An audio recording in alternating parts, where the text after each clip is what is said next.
ومحمدا رسول الله ويقيني. Sahabat muslim, manusia memang tempatnya salah dan khilaf. Hal ini sudah ditetapkan jauh sebelum kita lahir ke dunia, dan bahkan telah ada sejak Nabi Adam alaihissalam diciptakan. Yang kala itu Nabi Adam langsung dikeluarkan dari surga karena telah mendustai perintah Allah Subhanahu wa taala, yakni telah memakan buah yang Allah larang. Namun Nabi Adam sadar akan kesalahannya, lalu ia pun bertaubat dan memohon ampun kepada Allah Subhanahu wa taala. Beginilah seharusnya kita sebagai hamba yang taat kepada Sang Pencipta.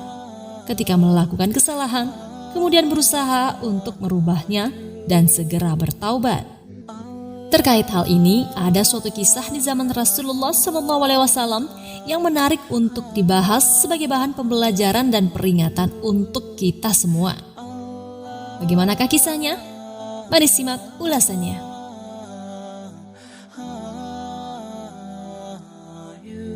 Suatu hari kala bulan Ramadan, Rasulullah SAW sedang duduk-duduk bersama dengan para sahabatnya. Tiba-tiba saja seorang laki-laki tampak sedang berjalan ke arah beliau SAW. Dari kejauhan ia terdengar berteriak-teriak, "Celakalah aku, celakalah aku. Wahai Rasulullah, sungguh aku telah celaka," kata lelaki itu. "Ada apa wahai hamba Allah?" tanya Rasulullah. "Aku telah menggawili istriku, padahal ini di siang hari bulan Ramadan, ketika diriku dan dia berpuasa," jawabnya. Rasulullah SAW tidak lantas menegur atau memarahinya, sebab beliau melihat kesungguhan lelaki tersebut karena menyadari kesalahannya. Ia seakan sadar perbuatannya salah dan ingin lepas dari dosanya lantaran melanggar ketentuan berpuasa Ramadan. Maka Rasulullah SAW membimbingnya agar menunaikan salah satu dari kafarah-kafarah yang ada sebagai penebus dari setiap dosa. "Apakah engkau bisa mendapatkan seorang budak untuk kemudian dimerdekakan?" tanya beliau SAW kepada lelaki tadi. "Orang sepertiku mana mungkin sanggup membeli atau memiliki seorang budak ya Rasulullah," jawabnya. "Oh begitu, lalu bisakah engkau berpuasa selama 2 bulan berturut-turut sebagai pengganti atas dosamu?" tanya Rasulullah lagi. "Wahai Rasulullah, puasa 30 hari Ramadan saja aku tak sanggup menahan dari menggawili istriku. Lalu bagaimana mungkin dengan 2 kali lipatnya dari itu?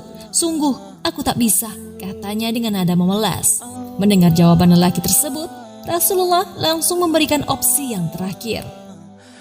"Baiklah, jikalau engkau tak mampu juga, maka engkau boleh memberi makan kepada 60 orang miskin," jawab Rasulullah. Lagi-lagi, lelaki itu menyatakan ketidaksanggupannya. "Wahai Rasulullah, dari mana aku dapat uang untuk memberi makan puluhan orang miskin? Sedangkan aku juga miskin," tanya lelaki itu dengan sedih. Akhirnya, Rasulullah SAW terdiam mendengar jawaban lelaki tadi. Namun beliau belum mengambil satu keputusan apapun karena sedang menunggu turunnya wahyu dari Allah Subhanahu wa taala terkait perkara yang sedang dihadapinya. Lalu tak lama kemudian seseorang dari kalangan Ansor mendekati beliau. Rasulullah SAW menjawab salamnya dan menerima keperluannya. Rupanya orang itu datang dengan membawa satu keranjang penuh berisi kurma. "Wahai Rasulullah, ini aku membawa kurma-kurma untuk kuhadiahkan kepada engkau," ujarnya. Nabi SAW menerima pemberian itu dengan senyum dan mendoakan orang Ansor itu. Lalu Nabi SAW kembali mendatangi lelaki yang pertama mendatanginya tadi. "Wahai hamba Allah, silakan ambil seluruh kurma ini dan bersedekahlah dengannya sebagai kafarah yang wajib engkau keluarkan karena telah melanggar puasa," kata beliau SAW. "Ya Rasulullah, apakah ada orang selainku yang layak mendapatkan kurma-kurma ini? Dari ujung barat hingga timur kota Madinah ini, tak ada satupun orang yang lebih fakir dariku. Karenanya, bukankah aku lebih membutuhkan kurma-kurma ini?" kata lelaki itu dengan polosnya. Mendengar jawabannya, Rasulullah SAW pun tertawa sampai-sampai gigi seri beliau kelihatan. Beliau lalu bersabda, "Sedekahkanlah kurma-kurma ini kepada keluargamu." Lelaki itu pun pulang dengan wajah gembira. Betapa tidak, bukannya dibebani hukuman, ia justru kembali ke rumah dengan sekeranjang penuh dengan kurma. Lihatlah, betapa lucunya kisah ini. Nabi SAW saja sampai tertawa saking lucunya dengan lelaki tersebut. Bagaimana tidak, ia sedang berbuat kesalahan ketika diperintahkan untuk menebus dosanya, tak satu pun sanggup ia lakukan. Malah akhirnya ia bersedekah untuk dirinya sendiri karena kesalahannya sendiri. Wallahu a'lam bishawab. Sahabat muslim, demikianlah kisah menarik yang dapat kita petik pelajarannya. Jikalau dilihat dari jalan ceritanya, seakan-akan kisah ini menggelitik karena telah membuat tertawa Rasulullah dan juga kita yang mendengarnya.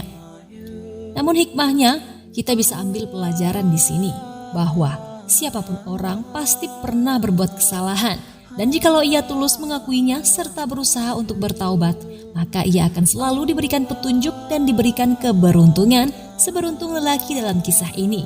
Mudah-mudahan kisah ini bisa memotivasi kita semua agar selalu mau mengakui kesalahan dan kembali ke jalan yang benar. Amin ya robbal alamin. Jangan lupa berbagi informasi dengan cara share video ini, karena barang siapa yang menunjuki kepada kebaikan, maka dia mendapatkan pahala seperti pahala orang yang mengerjakannya.